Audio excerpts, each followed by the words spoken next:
सुख और दुख का अस्थायी रूप से प्रकट होना और समय आने पर उनका लुप्त हो जाना सर्दी और गर्मी की ऋतुओं के प्रकट होने और लुप्त हो जाने के समान है।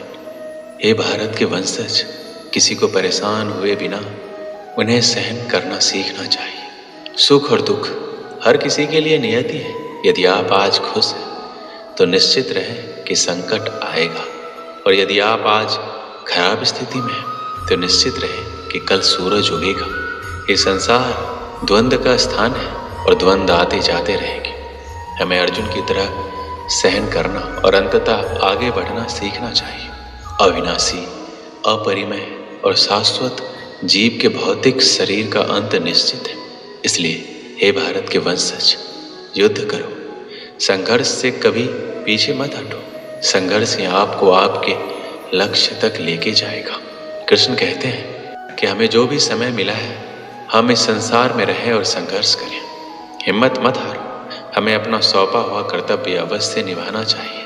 शरीर अस्थायी है और इसके साथ आने वाले दुख और सुख भी अस्थायी है। उनसे बहुत ज़्यादा लगाव ना रखें।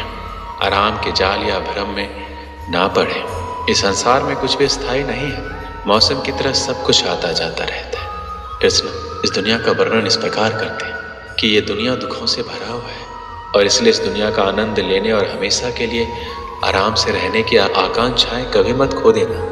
जब हम झूठा सोचते हैं हम कभी नहीं मरेंगे, और मेरा नाम, प्रसिद्धि, पैसा, शक्ति आदि ही खुशी के एकमात्र स्रोत हैं जो आपके साथ कभी नहीं जाते। हम शरीर नहीं है, हम एक आत्मा है। इसलिए हमें शारीरिक स्तर को पार करने और आत्मा के साथ संबंध और पहचान खोजने में सक्षम होने की आवश्यकता है। आत्मा को ना कभी किसी हथियार से काटा जा सकता है, ना आग से जलाया जा सकता है, ना पानी से गीला किया जा सकता है, ना हवा से सुखाया जा सकता है। यह व्यक्तिगत आत्मा अटूट और अघुलनशील है, सर्वत्र विद्यमान है, अपरिवर्तनीय है, अचल है और सदैव एक समान है। हमें शाश्वत कल्याण के लिए आत्मा के रूप में हमारी पहचान को जानना इतना महत्वपूर्ण है। महान कुरु मंत्री विदुर ने धृतराष्ट्र को शास्त्रों के उच्च सिद्धांतों में बताया कि परिवार की खातिर किसी बच्चे को छोड़ा जा सकता है, गांव की खातिर एक परिवार को त्यागा जा सकता है, शहर के लिए गांव को छोड़ा जा सकता है, दुनिया की खातिर एक शहर को अस्वीकार किया जा सकता है, और आत्मा के लिए संपूर्ण संसार का त्याग किया जा सकता है। इसलिए कृष्ण कहते हैं कि अन्य महान अध्यात्मवादी और भगवान के भक्त इसकी पुष्टि करते हैं कि हमें आत्मा के बारे में सीखना चाहिए और स्वयं की खोज करनी चाहिए। ये बहुत महत्वपूर्ण है, चूँकि आध्यात्मिक प्राणी के रूप में स्वयं का ज्ञान वह आधार तैयार करता है जिस पर हम आध्यात्मिक रूप से विकास करना जारी रख सकते हैं। आप जानते हैं कि आत्महत्या कोई भी विकल्प नहीं है। ये शरीर तुम्हारा नहीं है, यह आपको एक कारण से दिया गया है, और शरीर के साथ आने वाली हर चीज को सहजता से लिया जाना चाहिए, उसके अनुसार व्यवहार किया जाना चाहिए। जब कृष्ण हमसे दुख और सुख सहन करने के लिए कहते हैं तो वो चाहते हैं कि हम भौतिक वास्तविकता से परे और आत्मा में स्थित हो। यदि हम मरे नहीं हैं तो हम केवल मजबूत ही हो रहे हैं। श्री कृष्ण भगवान ने भागवत गीता में 4 ऐसी बातों का वर्णन किया है जो आपके जीवन में उतारना बहुत जरूरी है।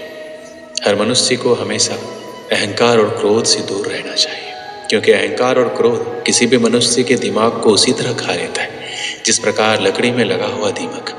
अहंकार और क्रोध से वशीभूत व्यक्ति समाज में जहाँ भी जाता है वहाँ उसे दूसरों से परेशानी होती है, क्योंकि वह हर व्यक्ति में अपने प्रतिद्वंदी की भावना को देखता है, जिससे उसकी बुद्धि और विवेक की भावना खत्म होती चली जाती है।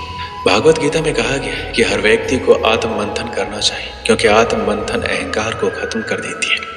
श्री कृष्ण कहते हैं अहंकार व्यक्ति को अज्ञानता की तरफ ले जाती है। इसलिए जीवन में सफलता चाहने वाले व्यक्ति को हमेशा अहंकार और घमंड से दूर रहना चाहिए। श्री कृष्ण कहते हैं मनुष्य के निर्माण उसके विचारों से ही होता है, और मनुष्य जैसा सोचता है वैसा ही बन जाता है। इसलिए हर मनुष्य को हमेशा सकारात्मक और अच्छे सोचों के साथ अपना जीवन बिताना चाहिए। अगर आपके मन में अच्छे विचार होंगे तो आपका जीवन भी अच्छा होगा, लेकिन अगर आपके मन में बुरे विचार होंगे तो आपके जीवन में बुराई की स्थिति बन सकती है। श्री कृष्ण कहते हैं यदि हम अपने को बलवान बनाना चाहते हैं तो हमें अपने मन में जरूर सोचना चाहिए कि हम बलवान हैं, क्योंकि बलवान होने की सोच ही हमें बलवान बना सकती है। अगली बात श्री कृष्ण कहते हैं कि आलस्य, डर और कायरता मनुष्य के वो दुश्मन है जो उसे सफल होने से रोकते हैं। अगर आपको सफल होना है तो आपको अपना आलस्य त्यागना होगा। अगर आप आगे बढ़ना चाहते हैं तो आपको अपना डर छोड़ना होगा। एक आलसी और डरपोक व्यक्ति ना अपने लक्ष्य को पा सकता है, ना ही अपने सपनों को पूरा कर सकता है, ना ही वह किसी युद्ध में विजय प्राप्त कर सकता है। इसलिए अगर आप अपने लक्ष्य को पाना चाहते हैं, अपने सपनों को पूरा करना चाहते हैं और अपनी जिंदगी से आलस्य और डर को निकाल दीजिए, क्योंकि डर आपको वह सभी काम करने से रोकता है जो आप करना चाहते हैं, और आलस्य आपको वो काम करने ही नहीं देना चाहता जो आप कर सकते हैं। आखिर में कृष्ण कहते हैं कि आलस्य, डर और कायरता मनुष्य के वो दुश्मन है जो उसे सफल होने से रोकते हैं। दोस्तों, अगर आपने इन बातों को समझ लिया तो आपकी सफलता निश्चित है। एक समय की बात है, महाभारत के युद्ध के बाद युधिष्ठिर ने राजा के रूप में शासन करना शुरू किया। युधिष्ठिर अपनी दानवीरता और उदारता के लिए प्रसिद्ध था। जो कोई भी दान पाने की इच्छा से युधिष्ठिर के पास जाता, वह कभी खाली हाथ नहीं लौटता। एक बार देर रात को एक भिखारी महल के दरवाजे पर आया और दान मांगने लगा। उस समय राजा युधिष्ठिर सो रहे थे। रानी द्रौपदी ने उन्हें जगाया, लेकिन युधिष्ठिर ने कहा, मैं बहुत थक गया हूँ। भिखारी को सुबह तक इंतजार करने के लिए कहें। कल सुबह उठने के बाद मैं उसे उसके वजन के बराबर सोने के सिक्के दूंगा। द्रौपदी ने यह बात भीम को बताई।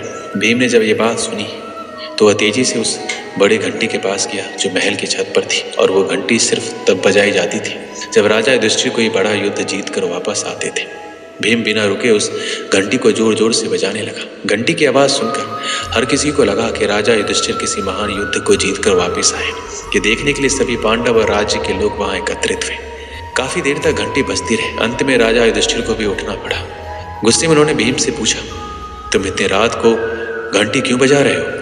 भीम ने विनम्रता पूर्वक उत्तर दिया, ऐसा इसलिए है क्योंकि आज आपने बहुत ही बड़ी जीत हासिल की है। ये सुनकर राजा युधिष्ठिर चौंक गए और पूछा, ये तुम क्या कह रहे हो? भला इतनी रात को मैंने कौन सा युद्ध जीत लिया है? भीम ने उत्तर दिया, बड़े भाई, आज आपने समय को ही जीत लिया है। आपने महारानी से कहा कि भिखारी को दान कल सुबह मिलेगा। अब ये घोषणा तो कोई तभी कर सकता है जब वह समय के साथ जीत हासिल कर ले। क्या आपको यकीन है कि कल सुबह तक आप दान देने के लिए जीवित रहेंगे, या फिर ये भिखारी से प्राप्त करने के लिए जीवित रहेगा? ये सुनकर युधिष्ठिर को भीम की बात का एहसास हुआ। उन्होंने तुरंत उस भिखारी को अंदर बुलाया और उसे दान दे दिया। हम सभी के पास समय सीमित होता है। कोई नहीं जानता आने वाले कल में क्या होगा। इसलिए जो काम आप आज और अभी कर सकते हैं उसे कभी आने वाले कल के लिए बचा के ना रखें, क्योंकि कल कभी नहीं आता। हमारी ज़िंदगी हमारे आज से ही चलती है। अगर ज़िंदगी को बेहतर तरीके से जीना है तो हमेशा आज में जिए। कल क्या होगा इस बारे में ज़्यादा ना सोचें, क्योंकि खुशियाँ आपका आज आपको देगा। हो सकता है वो खुशियाँ कल आ ही ना पाए। इसलिए कल की टेंशन ना लेकर अपनी लाइफ को एंजॉय करें, क्योंकि ये समय अगर चला गया तो फिर कभी वापस लौट कर नहीं आएगा। जो लोग समय की वैल्यू नहीं समझते वो अक्सर आज का काम कल पर टाल देते हैं, फिर चाहे वो काम कितना भी जरूरी क्यों ना हो। ऐसे लोग खुद का समय तो बर्बाद करते हैं और साथ ही वो दूसरों का समय भी बर्बाद करते हैं।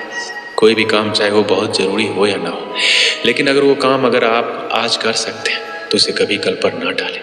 काम को टालते रहने की आदत कई बार हमारे लिए और साथ दूसरों के लिए भी मुसीबत बन जाती है। समय का सदुपयोग करना हम सभी के लिए बहुत ज़रूरी है। बर्बाद हुआ समय कभी लौट कर वापस नहीं आता। जो काम सही समय पर हो सकता है उसे करने में कभी देरी ना करें। हर किसी के पास सिर्फ 24 घंटे ही हैं। बस ये हम पर डिपेंड करता है कि हम इन 24 घंटों को किस तरह से बिताना है। और जितना हो सके अपने समय का ध्यान रखें, और जितना हो सके समय रहते सारे कामों को पूरा करें, ताकि आपके पास ज़िंदगी को जीने का भी वक्त रहे।